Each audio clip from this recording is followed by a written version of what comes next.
I'm focusing on? Do I know what my team's focusing on? So often we're wasting our team's time by getting them to focus on things that isn't their priority. We're playing people out of position. We're not working the strategy as effectively as we could. That's not mindfulness. Mindfulness is being able to play to everyone's strengths, figuring out what complements each other.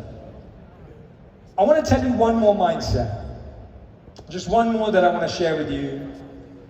And this mindset is called the childlike mindset or the creativity mindset. There's a beautiful quote by George Bernard Shaw where he said that we don't stop playing because we get old. We get old because we stop playing. And I love that quote because I'm constantly reminding myself that I'm still allowed to be playful. I'm still allowed to be childlike, not childish.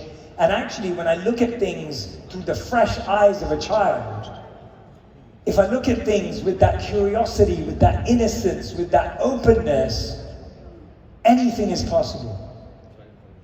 Now, I want to present to you an idea.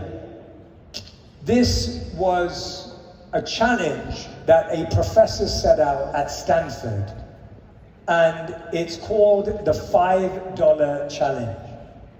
So the professor stood in front of a group of people just like this and said, I'm going to give you $5 and 2 hours, and whoever makes the most money wins, and then you're going to tell us what you did in a couple of minutes at the end. I'm going to give you $5 and you have 2 hours to make as much money as you possibly can. And then you're going to present back to the group what you did and how much money you made. This was at Stanford, so the students set out. The first group of students, they went off and they started a car wash. They spent the $5 buying a bucket, buying a sponge, buying some washing liquid, and then they just started washing as many cars as they possibly could. As you can gather, they probably didn't make that much. How much are you going to charge for a car wash? How many cars are you going to wash in 2 hours? They didn't win. They definitely didn't win. Now another group, they realized that the $5 was actually a distraction. What they had was 2 hours to make as much money as they could. Whether they spent the $5 or didn't, it didn't really matter. They had 2 hours to make as much money as they possibly can.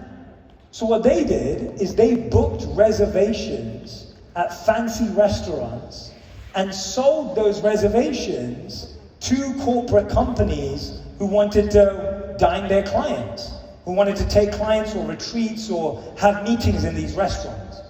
They started to make a ton of money in those 2 hours, but they didn't win either. Do you want to know what the winning team did? The winning team realized that not only was the $5 a distraction, but the 2 hours was also a distraction. The most valuable thing they had was the 3-minute presentation at the end. They realized that a 3-minute presentation in front of Stanford graduates was a really rare and valuable thing.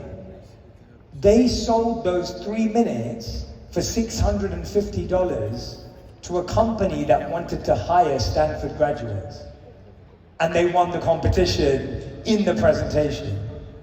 Now think about that for a second. Why am I telling you that story? I'm telling you that story because if you look at $5, 2 hours, or 3 minutes, 3 minutes seems like the least valuable thing and the least impactful thing.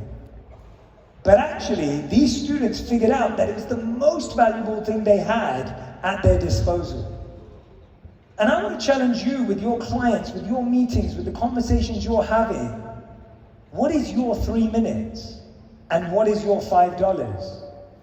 What is your 2 hours? What is the things that are distracting you away from what's truly valuable?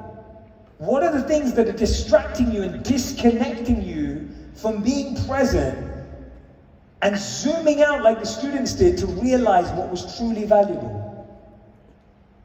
Because what I've realized is that peak performers, high performers, people who reach the goals that you want to reach, they're not looking at problems in the same way as we are. the questions you're asking are half the challenge. Maybe the question we're asking ourselves is, how do I get more leads this year? How do I get more sales this year? How do I close more deals this year? Whatever it may be. When the founder of Starbucks, Howard Schultz, first set out to start Starbucks, his question was, how do I get Americans to have an espresso experience like in Italy? That was the initial question. How do I recreate the espresso experience in America that he experienced in Italy? That was what he was trying to do. And he was just banging his head against the wall because the lifestyle and culture in Italy is very different from the lifestyle in the US. So he changed his question. He changed his question to, how do I create an environment where people like to drink coffee on the go or work and have coffee at the same time? Just that shift in his question shifted the trajectory of the business, because now he wasn't just trying to do what someone else had done and try and copy and paste it. He was trying to figure out a question that he could truly answer. So I believe that everyone in this room is highly intelligent, highly smart, and highly capable.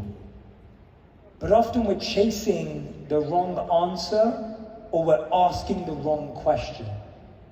And I believe that if you're able to make that shift, you'll see a direct path to each and every one of your goals. Thank you so much for your time and energy. Thank you.